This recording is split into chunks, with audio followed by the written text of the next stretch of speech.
السلام علیکم۔ یہ 40 حدیثیں ہیں جو ہر مسلمان کو یاد ہونی چاہیے۔ تو چلیے شروع کرتے ہیں۔ ان الدین یسر، بے شک دین آسان ہے۔ لا تقبل صلاۃ بغیر طہور، کوئی نماز پاکی کے بغیر قبول نہیں کی جاتی ہے۔ انما الاعمال بالنیات، اعمال کا دار و مدار نیتوں پر ہے۔ من لا یرحم لا یرحم، جو رحم نہیں کرتا ہے اس پر رحم نہیں کیا جاتا ہے۔ الدعاء مخ العبادتی، دعا عبادت کا مغز ہے۔ مغز مطلب برین۔ المسلم من سلم المسلمون من لسانہ ویدہ، کامل مسلمان وہ ہے جس کی زبان اور ہاتھ سے دوسرے مسلمان محفوظ رہیں، یعنی کہ وہ کسی دوسرے مسلمان کو اپنے ہاتھوں سے اپنی زبان سے تکلیف نہ پہنچاتا ہو۔ طلب العلم فریضۃ علی کل مسلم و مسلمۃ، علم دین حاصل کرنا ہر مسلمان مرد پر اور عورت پر فرض ہے۔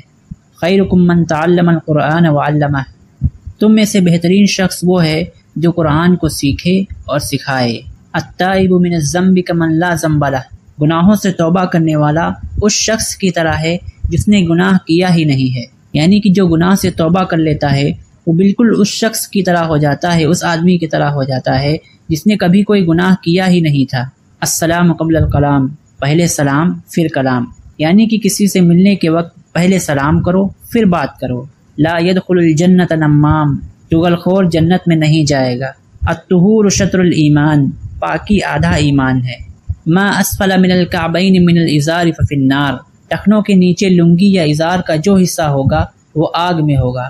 کل معروف صدقۃ، ہر بھلائی صدقہ ہے۔ لا يدخل الجنت قاطع، رشتوں کو توڑنے والا جنت میں نہیں جائے گا۔ من صمت نجا، جو خاموش رہا اس نے نجات پائی، یعنی کہ بہت سی جگہ پر خاموش رہنا بہت زیادہ فائدہ مند ہوتا ہے۔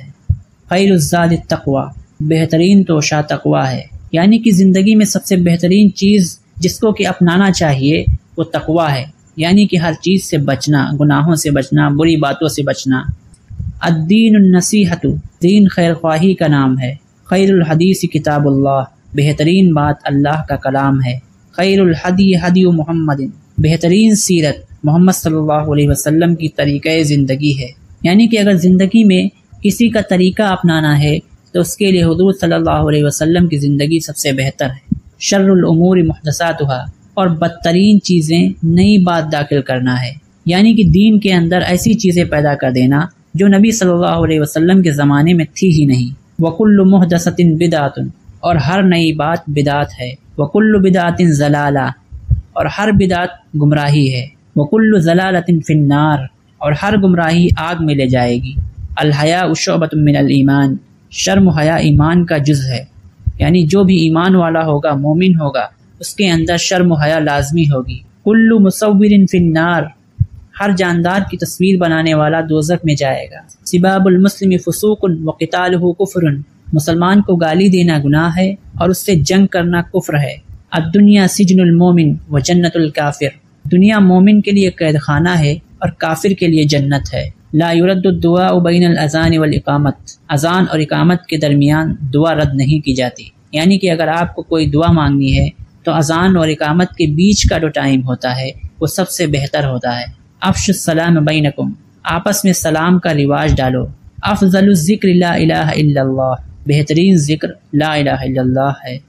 لا دین لمن لا عہد لہ، اس شخص کا دین میں کوئی اعتبار نہیں ہے جس میں عہد و پیمان کا پاس و لحاظ نہیں ہو، یعنی کہ وعدہ کیا اور توڑ دیا، اس شخص کے ایمان کا کوئی بھروسہ نہیں۔ لا ایمان لمن لا امانت لہ، اس شخص میں ایمان نہیں جس میں امانت کا پاس و لحاظ نہیں۔ لا تبل قائما، کھڑے ہو کر پیشاب نہ کرو۔ زین القرآن باصواتکم، قرآن کریم کو اپنی آوازوں سے مزین کرو، یعنی کہ جب قرآن پڑھو تو اچھی آواز سے پڑھو۔ المرء مع من احب، آدمی کا حشر اس شخص کے ساتھ ہوگا جس سے اس کو محبت ہوگی۔ لا یحل لمؤمن ان یہجر اخاہ فوق 3 ایام، کسی مسلمان کے لیے جائز نہیں ہے کہ وہ اپنے مسلمان بھائی کے ساتھ 3 دن سے زیادہ قطع تعلق رکھے، یعنی کہ کسی مسلمان کے لیے یہ جائز نہیں ہے کہ وہ اپنے کسی مسلمان بھائی سے 3 دن سے زیادہ تک نہ بولے، 3 دن سے زیادہ گزر جائیں اور نہ بولے۔ حسن الظن من حسن العبادتی، اچھا گمان رکھنا بہترین عبادت ہے۔ اتقوا النار ولو بشق تمرۃ، آگ سے بچو چاہے کھجور کا ایک ٹکڑا خیرات کر کے کیوں نہ ہو، یعنی کہ صدقہ کرنا چاہیے، یہ نہیں دیکھنا چاہیے کہ رقم کتنی کم ہے۔ المسلم اخو المسلم، مسلمان دوسرے مسلمان کا بھائی ہے۔